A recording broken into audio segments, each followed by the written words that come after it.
Just another day farming the dungeons. Hiya! Take that! And that!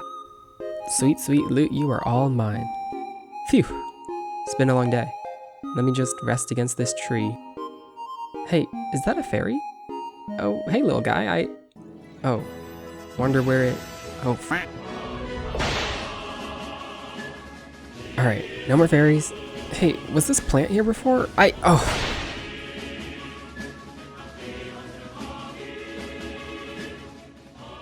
Hey everyone, this devlog I'm calling the enemy update because I've added 2 new enemies to my indie game and revamped some of the combat mechanics. So it's all about monsters in this devlog. And later, I'll be talking a little bit about my art progress. I've drawn some new portraits and I want to share off my process for doing that. But before that, I want to thank the sponsors of this video and the first sponsors for this channel, Core. Core is the new free game creation platform that lets you build, publish, and play games. If you're new to making games, Core is a great way to start. No coding is required, and you can get started making games right away using thousands of free, high-quality music, sound, and art assets.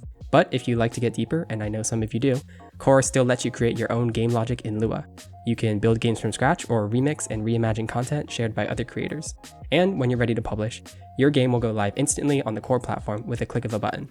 In addition, Core has recently announced its $1 million Core Creator Payouts pilot program for top creators. Through this program, if you become a top creator, you can actually get paid for the games that you create based on how many people are playing them. If you're looking to get started with Core, it is a great time to start. Core is actually running a game jam with the Global Game Jam starting September 16th. So if you've always wanted to jam but don't have time to learn an entire engine, this is a great starting point. This is this channel's first sponsorship, and I have to thank y'all for getting us here. So if you want to check out Core, I have an affiliate link down in the description. If you click that, you can support me and this channel.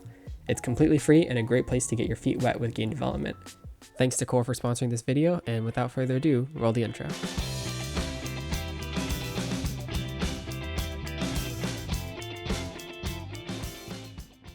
Alright, so if you're new around here, welcome. I'm a solo developer working on my dream game. It's a combination dungeon crawler and small town simulator, so you can think like Enter the Gungeon action meets Stardew Valley small town wholesomeness.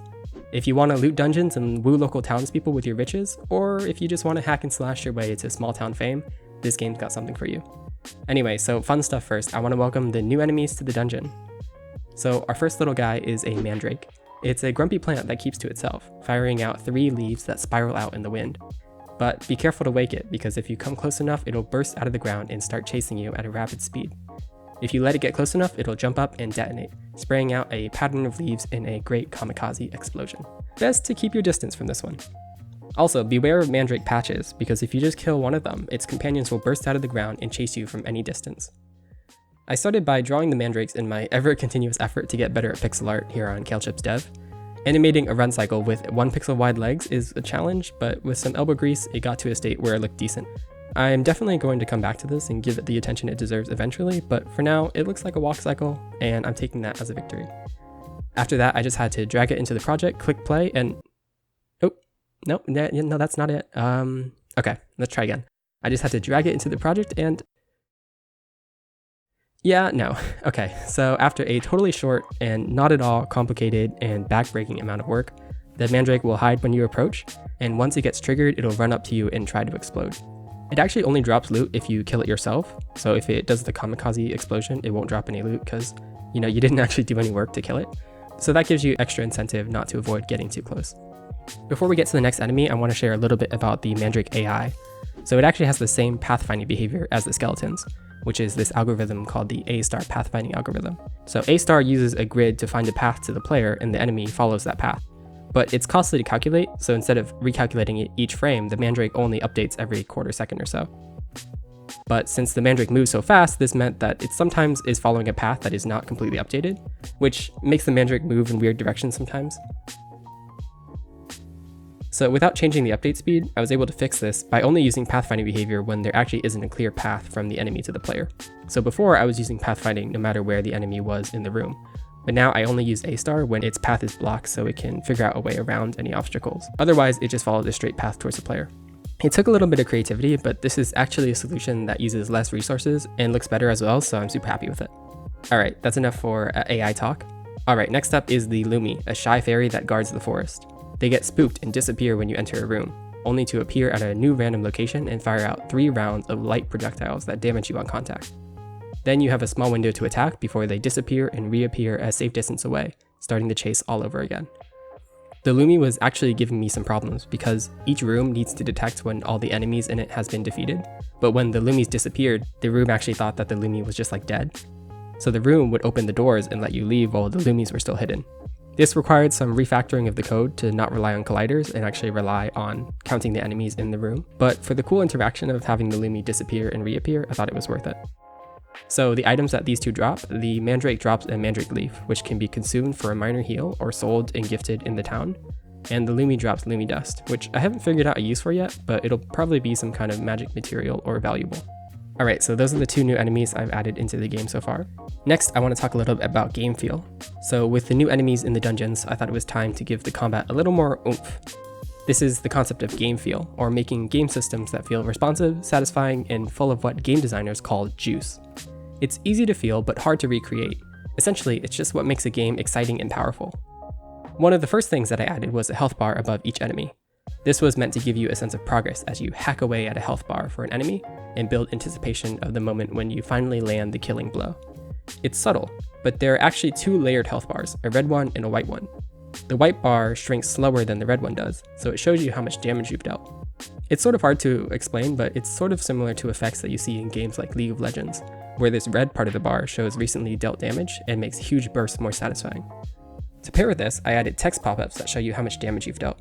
Thank you to the many commenters that have pointed out the Lean Tween library to me because it came in super handy here to make the text shake and rotate as it pops out of the enemy, which I think makes combat really feel powerful.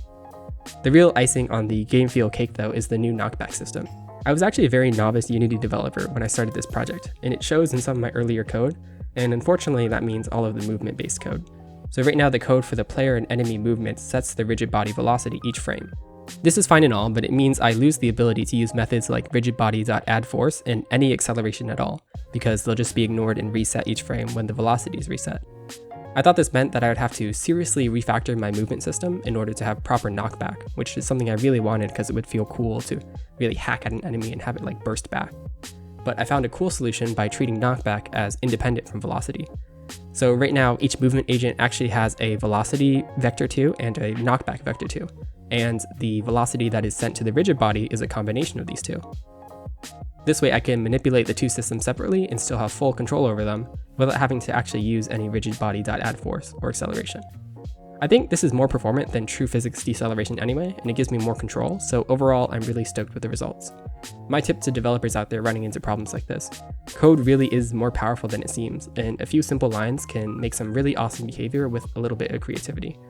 The idea of separate knockback vectors seemed too easy in theory, which is why I didn't want to implement it for a while, but once I buckled down to just do it, it ended up being perfect. So I would say don't be afraid to try an idea that is kind of out there. All of this is to say projectiles have real oomph now, and they keep enemies at bay if you focus on them. Pretty juicy, right?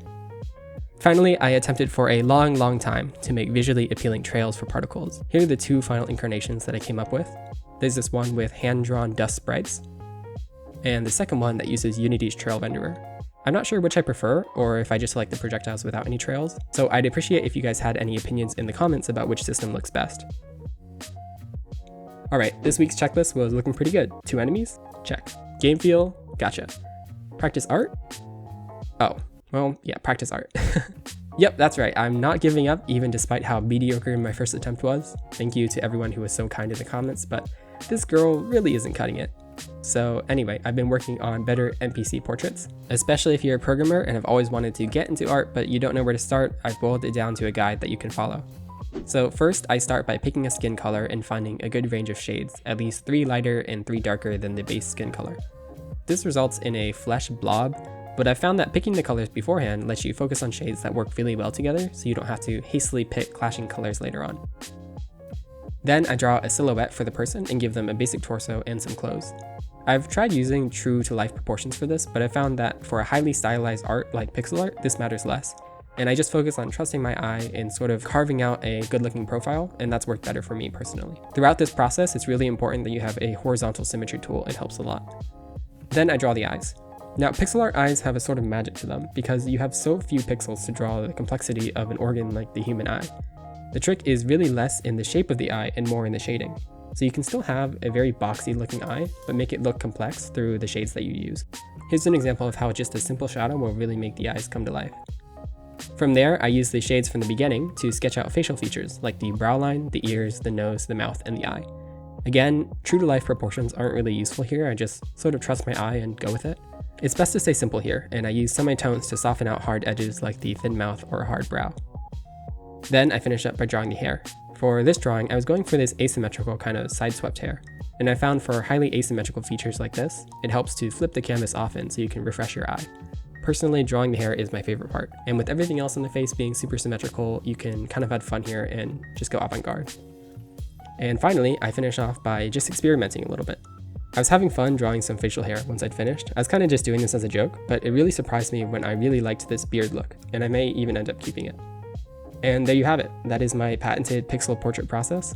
It's really not super complicated. It's nothing you wouldn't expect. I think it just comes with practice though, so if you're a programmer and have been relying on programmer art like I have for so long, I just recommend getting into it. I really think pixel art specifically is something anyone can do. So if you've been looking for your call to action, I'd recommend you just go out and have some fun. Anyway, yeah, new enemies are in and some portrait progress has been made on the game. And speaking of artists, I want to shout out to these awesome Discord members who submitted sick fan art. In particular, this piece by Wuzzy Wizard was so cool. And you guys have really latched on to my placeholder Pinky art, and I couldn't be more excited. It is so awesome. So thank you to all of you.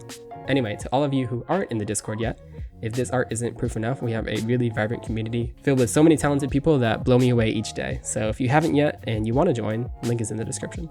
That's all for this one. I'm excited to be making new content for the game now. Now I can just, keep adding new enemies, new items, NPCs, and that's a pretty great state to be in. Can't wait to see how the dungeons in the town will flesh out, but we'll see what happens in the next devlog. Once again, if you want to check out Core, the link is in the description. Check them out, and that's all from me. See you next week, and thanks for watching, y'all.